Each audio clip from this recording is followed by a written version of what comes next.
A growing political storm is unfolding in KwaZulu-Natal as questions mount over a controversial 22 million rand project that has now become a symbol of a much deeper national debate.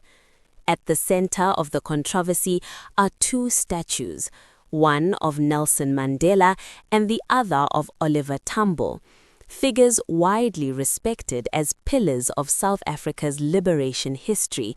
But today, their legacy is being pulled into a heated political and governance battle.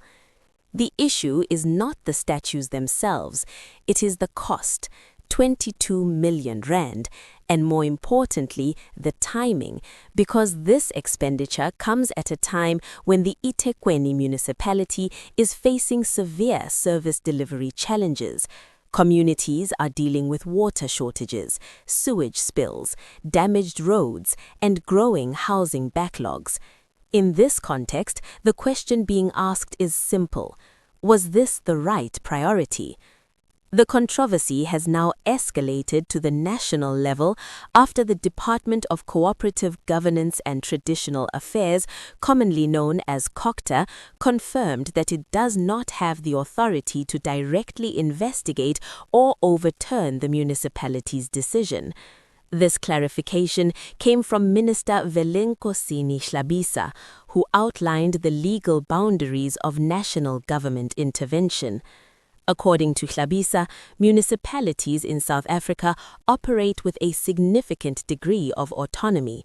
They have the constitutional authority to make decisions on local spending through council resolutions, as long as those decisions comply with existing laws and frameworks. These include the Municipal Finance Management Act and the Municipal Systems Act.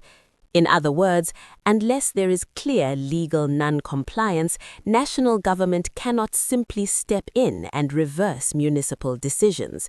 This is where the issue becomes more complex, because the debate is no longer just about legality, it is about accountability and political judgment. The eThekwini municipality has defended the project, stating that the statues form part of a broader heritage and tourism strategy. Officials argue that the process included public participation and that the project did not come at the expense of essential services. But critics are not convinced. Opposition voices, including members of the Umkhonto weSizwe party, have questioned whether the expenditure reflects a serious misplacement of priorities.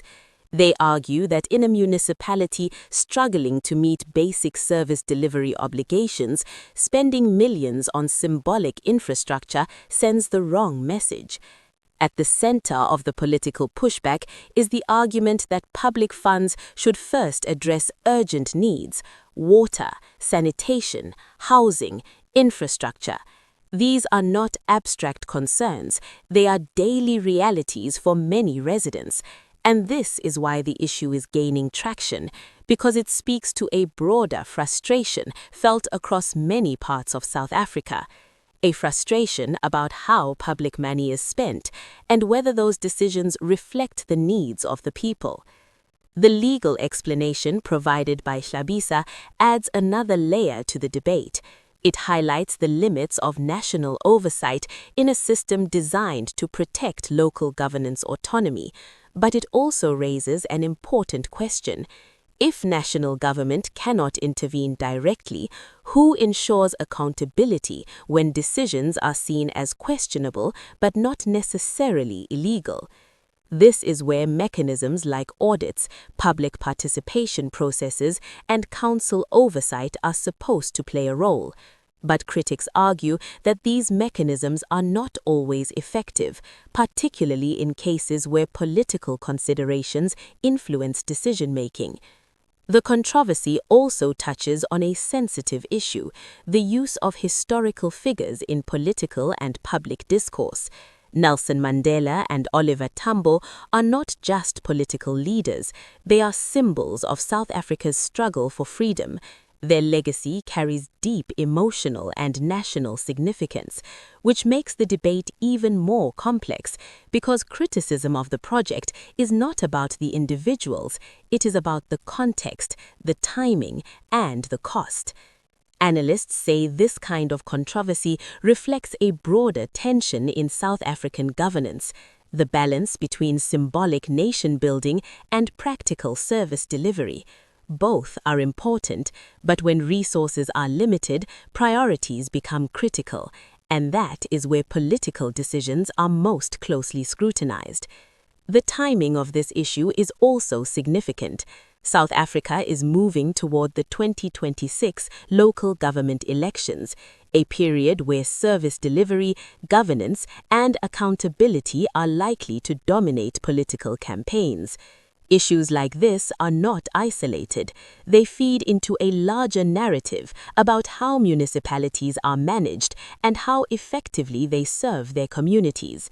For political parties, this creates both risk and opportunity. For those in power, it raises questions about decision-making and priorities. For opposition parties, it provides a platform to challenge governance and connect with voter concerns. But beyond politics, there is a deeper issue at play: trust. Public trust in institutions, public trust in leadership, and public trust in how decisions are made. Because ultimately, the question is not just whether the statues were legally approved, it is whether they reflect the will and needs of the people.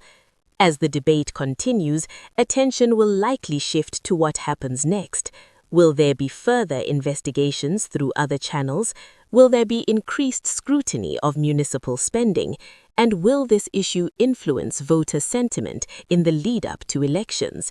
For now, the situation remains unresolved, but the conversation is growing louder because this is more than statues. It is about priorities, accountability, and the direction of governance in South Africa.